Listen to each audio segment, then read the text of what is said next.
Finally, I get it. I now understand why the Alfa Romeo brand and its products inspire so much passion and garner so much loyalty from fans, sometimes contrary to all logic. I can see what once prompted a certain former Top Gear presenter to insist that you can't call yourself a petrolhead until you've owned an Alfa Romeo.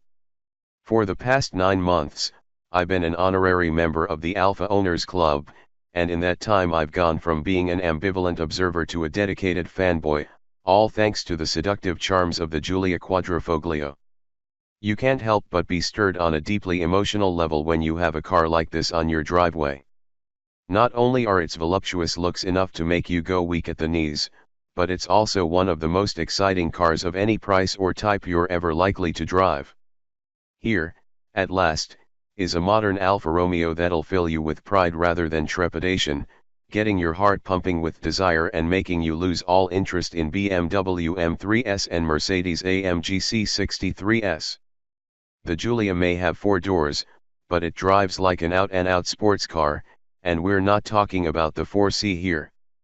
In fact, given how skillfully it combines comfort with control and agility with high-speed stability, you'd swear that witchcraft was involved in its chassis setup. Initially the Giulia can feel a little skittish, especially in comparison with heavier, slower steering German saloons, but you won't want to go back once you've had a taste of the Giulia's dynamic prowess. Performance is nothing short of mind-blowing too.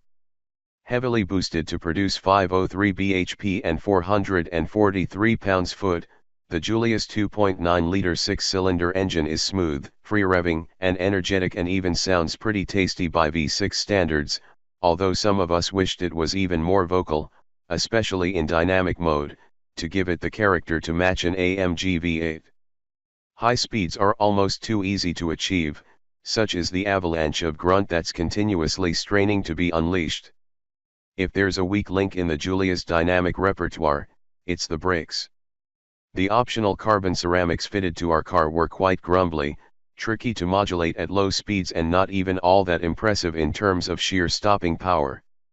Unless you're planning to do regular track days, I'd be inclined to save your money, although even the standard brake-by-wire system has its faults.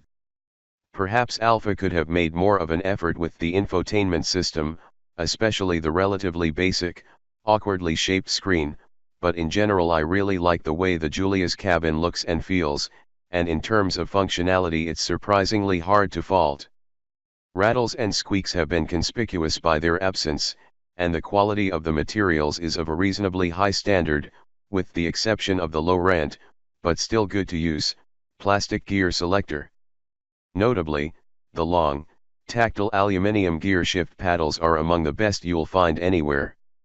The optional Sparco front seats prove to be an ideal combination of supportive and comfortable and, with their carbon fiber backs, really added to the cabin's sporty ambience.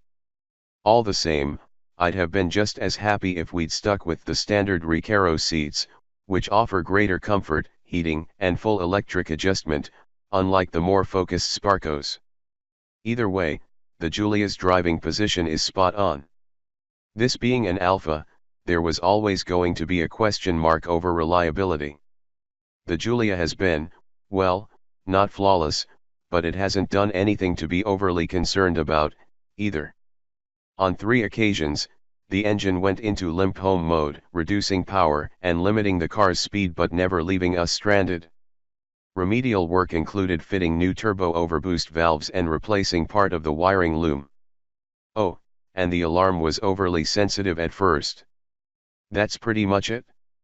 Our experience suggests that, to some extent at least, Alfa dealers' poor reputation isn't deserved, either. We called upon HWM in Surrey when the Giulia's tires needed replacing and they gave us first-class service. Some other owners have reported similarly good experiences with their dealers. The fact that we had to fit a new set of Pirelli P0 courses after less than 5,000 miles, at a cost of nearly £1,300, suggests the Giulia has something of an appetite for them, especially the front pair. Careful owners might be able to stretch 8,000 to 10,000 miles out of a set, but there's no denying that between tires, depreciation, and the car's thirst for petrol, running costs are going to be steep.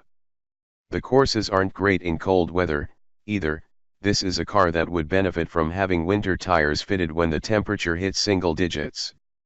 Some owners have ditched the courses for Michelin Pilot Sport 4 tires and report excellent performance as well as a reduction in the disconcerting tire skipping from which the Giulia suffers on a tight lock at very low speeds.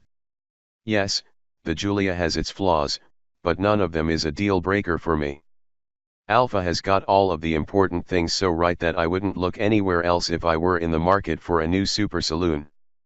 That's how much I adore this car.